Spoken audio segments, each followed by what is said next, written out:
Hey everybody, Main Street Mower here. Today we're going to be unboxing an EU2200 and setting it up. Here we go. This is a really great generator, but if you don't know what you're doing, you are not going to get this thing started. So watch what we got here.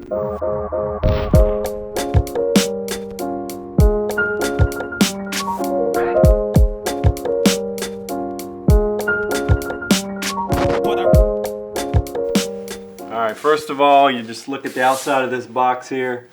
You got your weights. It's a lightweight generator. Runs a long time on less than a gallon of gas. It's an inverter, which means it produces a smooth sine wave of electricity, so it's safe on all of your sensitive electronic. We live down here in Florida, so these are popular during the hurricanes. It's a great way to keep your refrigerator alive, run the microwave, run your coffee maker, charge your phones, run some fans. It's a great little product. Campers love it. It's a very popular thing. So we're going to unbox it. I'm going to show you guys what's inside this box, how it comes, and we're going to set it up here.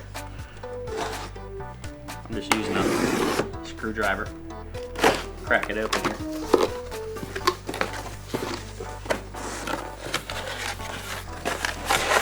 We got a manual. Comes in a bag, in a box. I don't think we can do it that way. I'll have to pull it out and then. Pull the box down. It's a team effort. Woo! How much do these babies weigh? Doesn't seem that lightweight. 46.5 pounds. Is that wet or dry? That's dry. 46.5 pounds. That's about as much as my kid. Not bad. Let's show them a couple side panels here. Yeah. One. These are your controls. You have two Edison style 120 outlets. You have eco throttle. This will save fuel. You can turn that on and off. This is your fuse panel. If you overload it, you're going to blow a fuse. It's going to pop out. And that's it there. Here we're going to open the door and show you the goods on the inside of this thing. This is where you're going to put oil. Your on and off switch.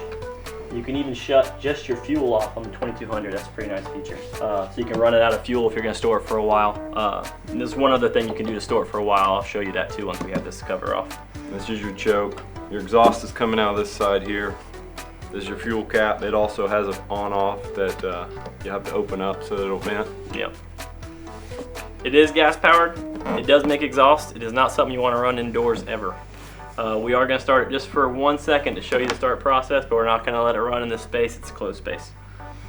So I just took this little hatch off here. This is to access your spark plug, which is probably something you will never ever have to do. It's right there. Just because these engines run so clean and efficiently, and you know, a lot of people don't run these all day long every day. They run them just in emergencies.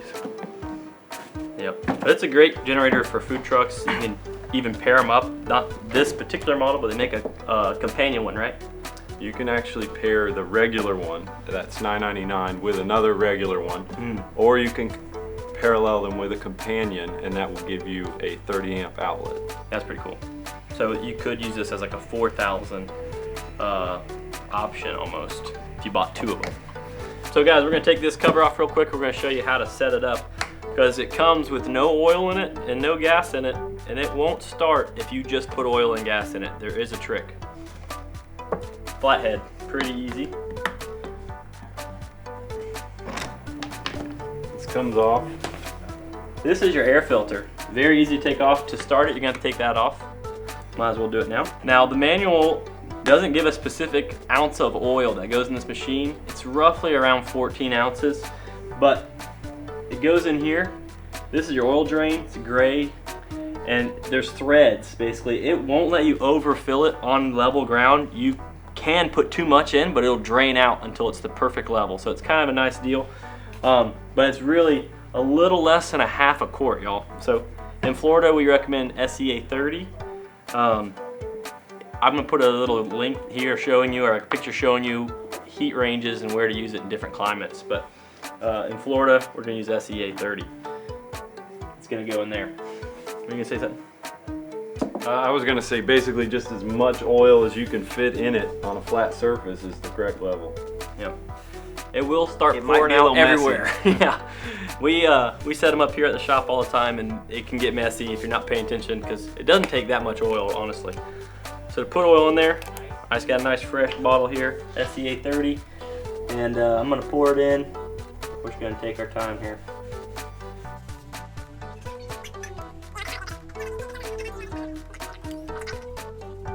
It is particular, and it will just dump out everywhere rather quickly. You cannot do it without a funnel, y'all. I mean, you can't. I've tried, you can't. And the problem is if you tip it on its side like this, you can pour it in there without a funnel.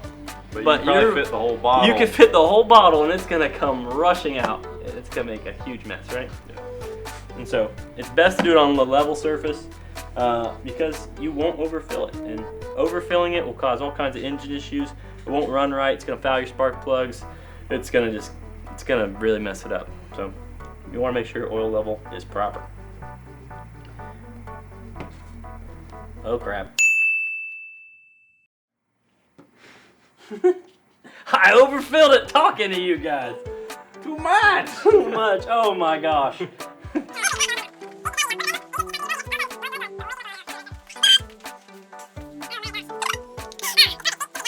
I have 12 ounces left.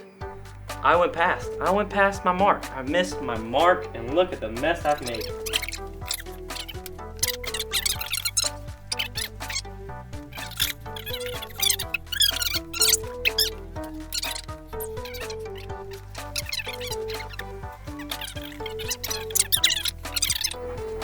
So Hondas are the bomb. Everybody's a fan of Honda. Let's flip this paper. They run great, the engines are quiet, they always crank, they're always reliable.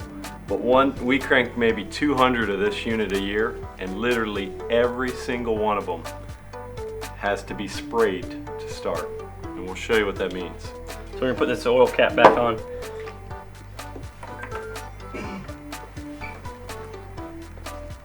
The oil is at the perfect level. It's at the top of the threads there. I mean, we made a little mess on there, but that's fine. Stu's gonna put a little gas in it with our no spill can. Gas doesn't come out until he pushes that button. That's a pretty nice feature. At least we can't spill that. That's probably good. Whew. Man, that is beautiful. Not even one drop, y'all. I'd like to see you do that with your normal gas can. Okay, get the oil out of the way. Let's put the cap on it. Okay, so if you look at this panel, you see that choke is in this direction, so we're gonna leave the panel off, we're gonna put it into choke. We're gonna take this piece of paper that says there's no oil in the engine. We got oil in it. Oh yeah. We're gonna take our air filter out like this, okay? We're just gonna put it down on the table. And you gotta turn the fuel on there. There's also a fuel knob up here. It's a vent actually. And you're gonna turn your vent onto the on position on the cap as well. So we got fuel in it, we got oil in it. Now all we gotta do is spray it, and we're gonna pull it, and it's gonna start in a couple pulls, okay? This is just brake cleaner. You can use starter fluid. We have a lot of brake cleaner on hand, it works fine, and you might have it at home too, so that's why we chose it. I'm gonna get a spray. The hole actually goes into the carburetor at the top of this. So I'm gonna get a couple squirts. Okay.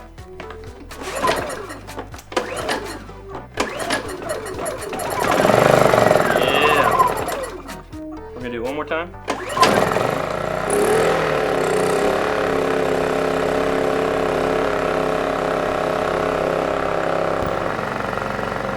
So once it's running, you're good to go. We can shut it off and we'll put it all back together.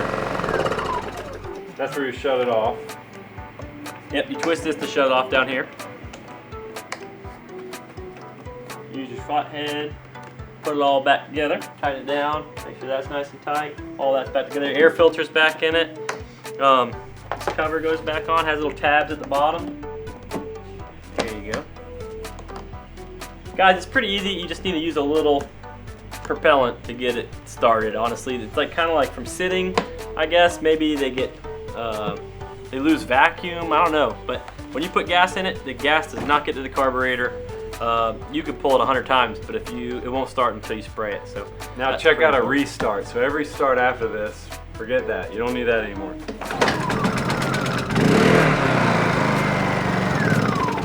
And that's that sweet Honda perfection right there. They do a really good job on these 2000 or 2200s, I should say. Should we show them the carb? Oh yeah.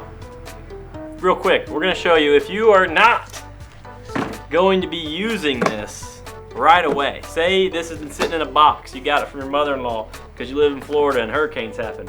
She was thinking about you. If you gotta store this for a while, if you gotta store this a little while, you can store it two ways. You can store it wet or dry. If you're gonna store it for a short amount of time, you can store it wet. If you're gonna store it for a long amount of time, you can store it dry. But the way to do it, ethanol-free gas, you're gonna set this knob down here. You're gonna run it on this second setting. It's actually gonna run out of fuel. So it'll be running and it'll die. Right, once it dies, there's a little tiny screw, flathead, okay? And it's at the bottom of this carb, and you're gonna crack it loose with a flathead, and it's gonna drain that gas out the bottom here. It'll dump it on your lawn and burn a big hole in your grass, so make sure you have it somewhere you don't mind gas getting on. So guys, that's how you winterize it. You drain your fuel tank. You can drain it all out of that bowl right there. I'm gonna put it back together here. I do have a video we already made on how to winterize your mower. It's in this corner right here. You can click it. It tells you all about fuel quality and all kinds of good stuff. Don't forget to subscribe to our channel for more good videos and enjoy your time on YouTube. Thanks guys, have a good night.